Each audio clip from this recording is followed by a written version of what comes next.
Hello and welcome. सो आज का ये वीडियो स्टार्ट करने से पहले मैं आप सभी को एक सवाल पूछना चाहता हूँ कि भाई इंटरनेट को यूज कैसे करते हैं या इंटरनेट को चलाना कैसे है। क्या आपके पास इसका जवाब है?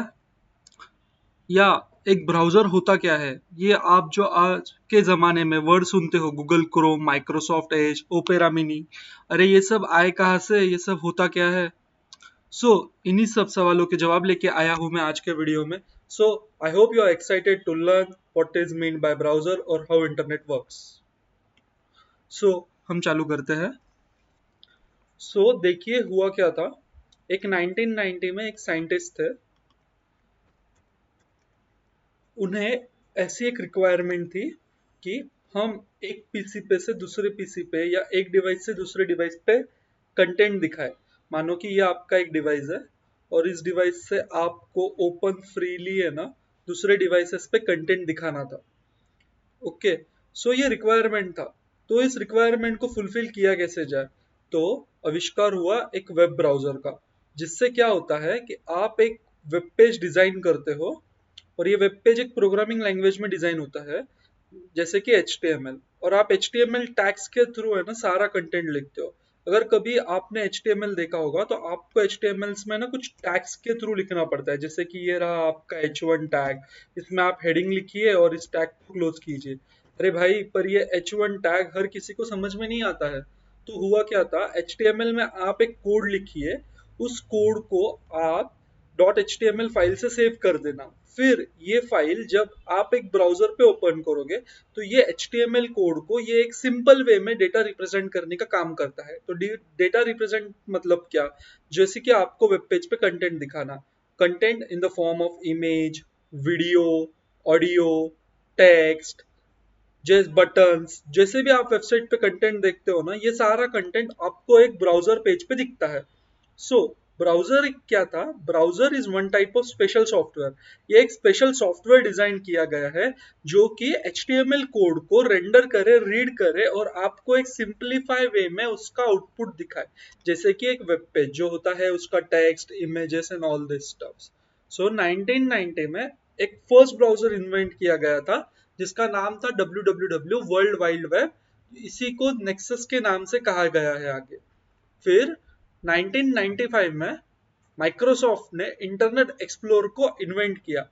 हुआ ये था, नेक्सस एक कमर्शियल प्रोडक्ट था और उस कमर्शियल प्रोडक्ट्स के वजह से उन्होंने बहुत से अपडेट दिए नहीं थे, या बहुत सी चीजें जो थी लोगों को चाहिए थी और वो नेक्सस सपोर्ट नहीं कर रहा था।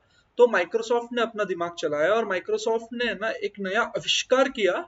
उसे कहा गया है एक ब्राउजर, वो है इंटरनेट एक्सप्लोरर। वो आया था 1995 के थ्रू। और इस तरीके से ब्राउजर्स के आपको अपडेटेड वर्जन्स आज भी मिलते हैं, जिसे कहा गया है Google Chrome, Microsoft Edge, opera mini और बहुत कुछ। अब ये सारे ब्राउजर्स का काम होता क्या है? ब्राउजर्स ऐसी एक चीज है जो आपको कंटेंट डिस्प्ले कराने के लिए हेल्प करता है। वो कंटेंट कुछ भी हो सकता है जो कि आपके HTML फाइल कोड में लिखा गया था, जैसे कि tags, headings and all this data. तो 1990 में फर्स्ट ब्राउजर इन्वेंट हुआ था और 1995 में माइक्रोसॉफ्ट ने इंटरनेट एक्सप्लोरर को इन्वेंट किया और यहाँ से एक नया आविष्कार जुड़ता गया। तो इस तरीके से ये ब्राउजर इन्वेंट हुआ था। अभी मुझे एक सवाल था, इंटरनेट को आप यूज कैसे करते हो? मानो आपके पास मोबाइल डेटा आपने ऑन किया और आपको कुछ भी सर्च करना है, तो व्हाट डू यू डू? आपका फर्स्ट स्टेप क्या होता है? आप गूगल क्रोम ओपन करते हो। ओके। और उस गूगल क्रोम ओपन करते ही आपको एक सर्च बॉक्स दिखता है और वहां आप है ना कुछ डेटा एंटर करते हो। अब मेरा एक सवाल था कि ये मानो गूगल क्रोम या कोई भी ब्राउजर आपके फोन या डिवाइस में इंस्टॉल ही नहीं है, तो आप यूज कैसे करोगे? मानो कि ये जो ब्राउजर आपके स्क्रीन के सामने ओपन है, मैंने यहाँ सर्च किया श्रीकांत बाहेती, तो देखिए मुझे इस ब्राउजर पे कई तरीके के वेब पेजेस दिखाई गए हैं। Without this type of browser, मानो कि internet explorer, opera mini, Google Chrome, ये सारा यूज न करते हुए हम सर्च कैसे करेंगे? So as type of normal user, आपको एक ब्राउजर लगेगा इंटरनेट चलाने के लिए, और इंटरनेट को यूज करने के लिए आपको एक ब्राउजर लगेगा। जैसे कि विदाउट ब्राउजर आप उसे एक्सेस नहीं कर पाओगे। सो बेसिकली ब्राउजर काम कैसे करता है अब हम ये समझते हैं। मानिए देखिए आपने कोई ब्राउजर ओपन किया, ओके, और आपने यहाँ पे कुछ सर्च किया, जैसे कि मैंने सर्च किया शर्ट्स, मैंने इंटर हिट किया, तो आपको कई तरीके के वेबसाइट्स है ना दिखाई गए हैं शर्ट्स के रिलेटेड। अरे ये हुआ कैसे? तो ये होता है देखिए ऐसे कुछ,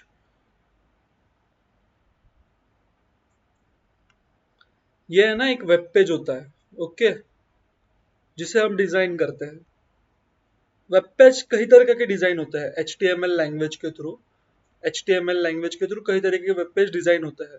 जब आपके एक वेब पेज कंप्लीट होते हैं तो आप उसे कंबाइन करके वेबसाइट का फॉर्म करते हो, और जब आपकी वेबसाइट कंप्लीटली डिजाइन होती है तो आप उसे एक सर्वर पे होस्ट करते हो, ओके।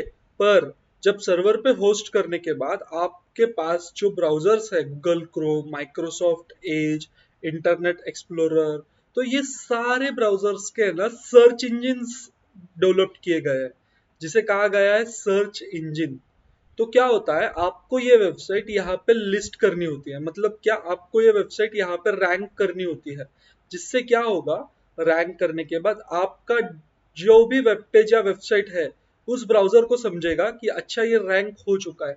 रैंक करते वक्त कई तरह के टर्म्स एंड कंडीशंस होते हैं, जैसे कि आपको आपका नाम फिल करना होता है डोमेन का, उसके मेटा टैग्स होते हैं, उसके डिस्क्रिप्शंस होते हैं, आप किस डोमेन में काम करते हो, बहुत सारा कुछ इंफॉर्मेशन आपसे लिया गया होता है। और जब आप हर एक के सर्च इंजन पे इसे सबमिट करते हो तो उस ब्राउजर को समझता है कि ओके मेरे पास ये वेबसाइट आज रजिस्टर है। तो कोई भी यूजर जब इस सर्च बॉक्स पे सर्च करता है तो ब्राउजर्स क्या करता है, ब्राउजर्स के पास होते हैं बॉट्स और क्रॉलर्स कहते हैं हम इसे। तो वो क्या करते हैं, जाते हैं वहां सर्च करते हैं, ओके ये जो यूजर ने फाइंड किया है या यूजर ने टाइप किया है इसके रिलेटेड हमारे पास सर्च इंजन में कौन सा डेटा लिस्टेड है, ओके ये सारा डेटा लिस्टेड है, तो इसे उठाओ और उस ब्राउजर्स पे प्रेजेंट कर दो यूजर को। तो आपको इस तरीके से ये ब्राउजर्स पे हर एक का वेब पेजेस जो है हिस्ट्री दिखता है। अभी मानो मैंने तो सर्च भी कर लिया क्लॉथ, और मेरे पास ये सर्च शर्ट सर्च करने के बाद जो भी मेरे पास वेब पेज आया है सर्च इंजिन के थ्रू, अभी मैंने जब ये Myntra.com पे क्लिक किया तो यार ये मिंत्रा की साइट कैसे ओपन हुई, या अमेजोन क्यों नहीं ओपन हुआ? तो इसके पीछे क्या लॉजिक था कि मानो ये जो Myntra.com आप जो देख रहे हो ये एक डोमेन होता है, तो इस डोमेन को एक आईपी एड्रेस कनेक्ट होता है, इस डोमेन को आईपी एड्रेस एक कनेक्ट होता है।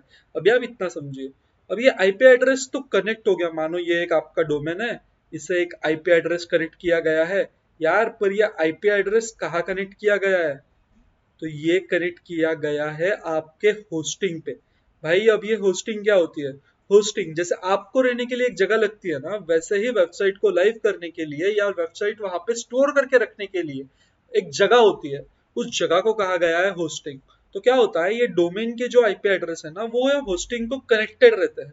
तो जब भी आप ये डोमेन कॉल करते हो या डोमेन पे क्लिक करते हो ना, तो इस डोमेन पे क्लिक करने के बाद ये देखता है कि वो कौन से आईपी पे प्रेजेंट है, रिक्वेस्ट तुम्हारी वहां भेजता है ब्राउजर, वहां पे जो भी फाइल्स होते हैं, मानो कि यहाँ पे बहुत फाइल होते हैं, इंडेक्स, अबाउट, सर्विसेज, कॉन्टैक्ट, तो ये सारे फाइल क्या करता है, ये रिक्वेस्ट सारे फाइल लेके आता है और आपको है ना स्क्रीन पे दिखा देता है। मानो यहाँ पे तो बहुत सारे फाइल है, इंडेक्स है, अबाउट है, सर्विसेज है। यार मेरा होम पेज कौन सा होता है, या home.html? नहीं, आपका जो फर्स्ट पेज वेबसाइट पे या ब्राउजर्स पे लोड होता है उसे कहा गया है index.html, जो कि आपका होता है होम पेज। तो इस तरीके से आपको सारे जो भी फाइल्स है ना वो आपको आपके ब्राउजर्स पे दिखते हैं। तो इस तरीके से ये ब्राउजर्स काम करते हैं। तो बेसिकली प्रॉब्लम ये स्टेटमेंट करता था कि एक रिक्वायरमेंट थी साइंटिस्ट को, जिनको एक जो भी कंटेंट है ये कंटेंट मल्टीपल स्क्रीन पे दिखाना है या मल्टीपल डिवाइसेस पे दिखाना है या मल्टीपल डिवाइसेस से एक स्क्रीन पे दिखाना है, तो with the help of internet. तो इस इंटरनेट को चलते हुए कैसे हम डिस्प्ले कराए, तो इस तरीके से ये ब्राउजर को बनाया गया था। मानो वेब पेज तो हम डिजाइन करते हैं, तो वेब पेज डिजाइन करने के बाद उससे लोगों तक पहुंचाया कैसे जाए, वो लोग वो उस वेब पेज को देखे कैसे, वो देखने के लिए ही ब्राउजर का इन्वेंट किया है।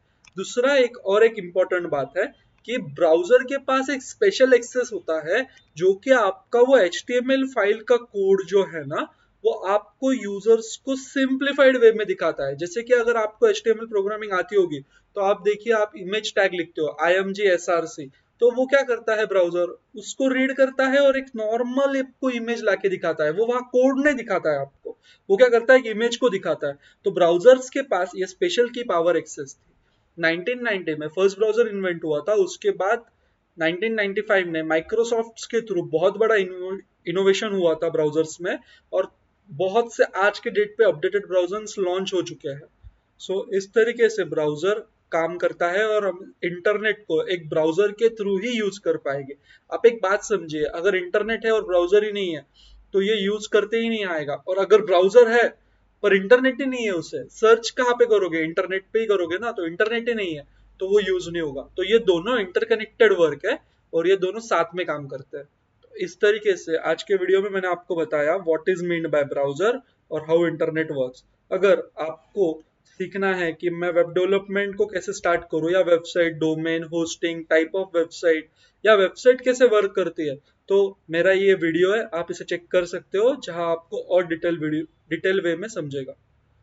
आज के वीडियो में इतना ही। Thank you.